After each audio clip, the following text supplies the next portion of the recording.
Hello dear students, कैसे हैं सभी लोग।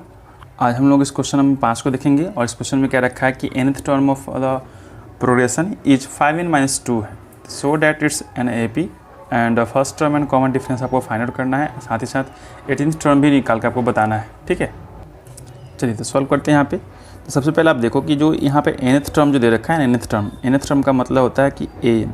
ठीक है, n का जो वैल्यू आपको गिवन है वो आपको गिवन है 5n-2।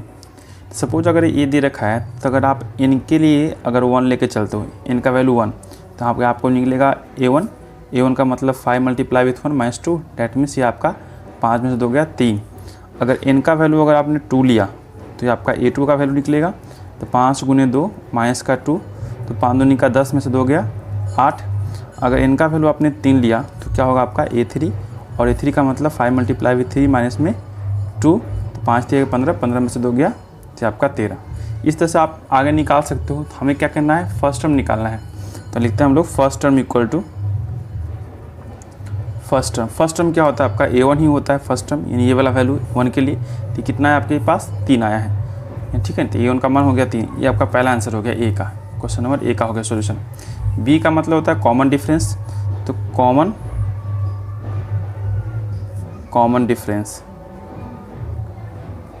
कॉमन डिफरेंस यानी कि शॉर्ट में इसको बोलते हैं डी।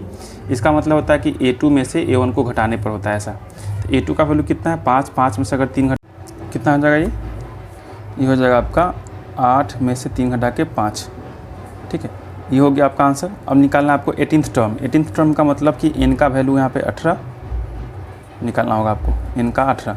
तो डायरेक्टली यहाँ पे आप क्या कर सकते हो, 18 रख दोगे तो भी आपका काम बन जाएगा। तो n का वैल्यू जब 18 रखोगे तो a18 इक्वल टू 5 × 18 -2, यानी 18 × 5 90, और 90 में से 2 घटेगा तो 88। ठीक है, इसका सोल्यूशन हो गया। अब चलिए ये 5 का 1 था, 5 का 2 देखते हैं इसमें क्वेश्चन में क्या रखा है। ऐसा ही कुछ क्वेश्चन है। तो 5 का 2 में क्या रखा है आपसे, यहाँ पर समझिएगा इस बात को कि the nth term of the NAP is 7 - 4n।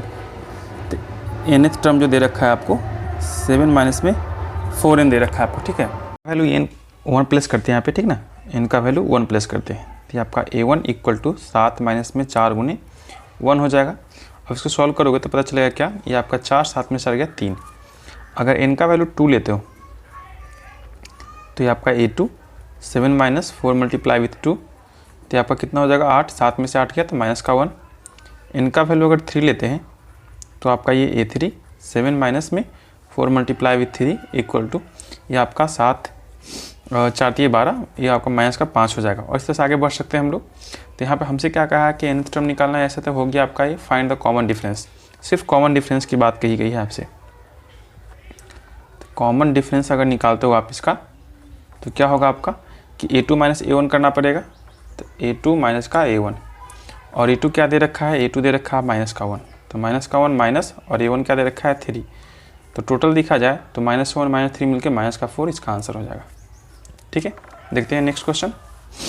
Next question में क्या रखा है आपसे, the nth term of the pattern of the number is 2n²।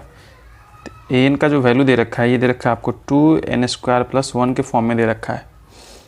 पूछा है कि जो पैटर्न है क्या AP होगा। तो सबसे पहले देखते हैं यहाँ पे कुछ नंबर्स डाल के इसका a1 निकालते हैं यहाँ पे।